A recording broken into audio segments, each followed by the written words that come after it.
Ele parecia completamente normal.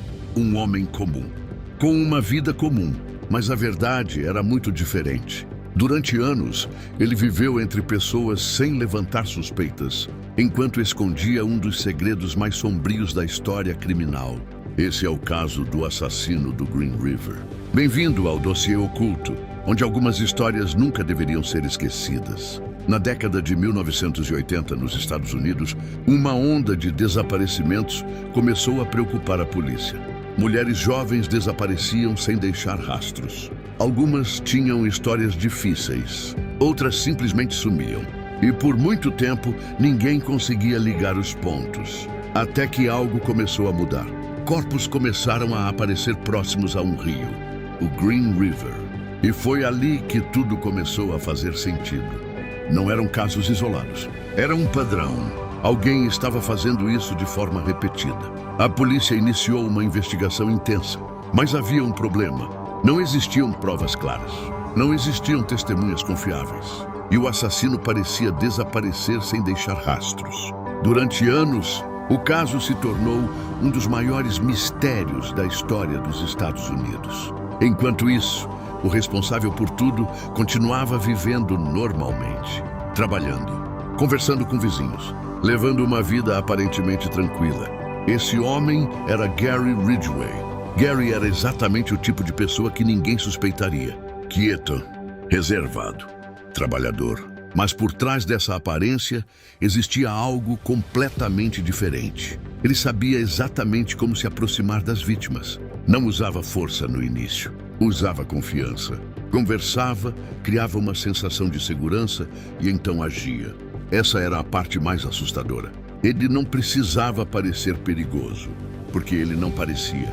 Em alguns casos, Gary utilizava estratégias simples, mas extremamente eficazes. Mostrava fotos da família, falava sobre sua vida, se comportava como alguém comum. Isso era suficiente. Durante anos, ele repetiu esse padrão sem ser pego, sem levantar suspeitas, como se estivesse invisível. Mas o tempo sempre deixa marcas, e mesmo os menores erros podem mudar tudo.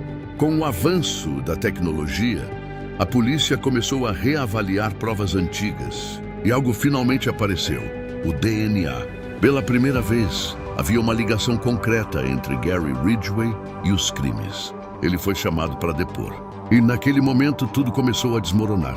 Quando confrontado, Gary não reagiu como esperado. Ele não negou. Ele não tentou fugir. Ele começou a falar. E o que veio depois chocou até os investigadores mais experientes. Ele confessou diversos assassinatos, um após o outro. Com detalhes, com calma, sem emoção, como se estivesse apenas contando uma história comum. Ao todo, mais de 40 vítimas foram oficialmente ligadas a ele. Mas muitos acreditam que esse número pode ser ainda maior. E talvez o mais perturbador de tudo não seja a quantidade, mas a forma como ele descrevia, sem arrependimento, sem culpa. Apenas fatos. Gary Ridgway conseguiu enganar o mundo por anos. E isso levanta uma questão extremamente desconfortável. Quantas pessoas parecem normais, mas escondem algo que ninguém imagina? Ele tinha uma rotina, uma vida, pessoas ao redor. E mesmo assim, ninguém percebeu. Durante as investigações, algo ficou claro. O perigo nem sempre tem aparência de perigo. E talvez seja exatamente isso que torna esse caso tão assustador. Se você chegou até aqui, se inscreve no canal Dossiê Oculto, porque existem muitas outras histórias que precisam ser contadas. No final, esse caso não é apenas sobre crimes, é sobre percepção, sobre confiança e sobre o quanto podemos estar enganados sobre as pessoas ao nosso redor. Porque às vezes, o verdadeiro perigo está escondido em alguém que parece completamente comum. E talvez o mais assustador não seja o que ele fez, mas o fato de que ele poderia ser qualquer pessoa. Nem toda história foi feita para ser esquecida.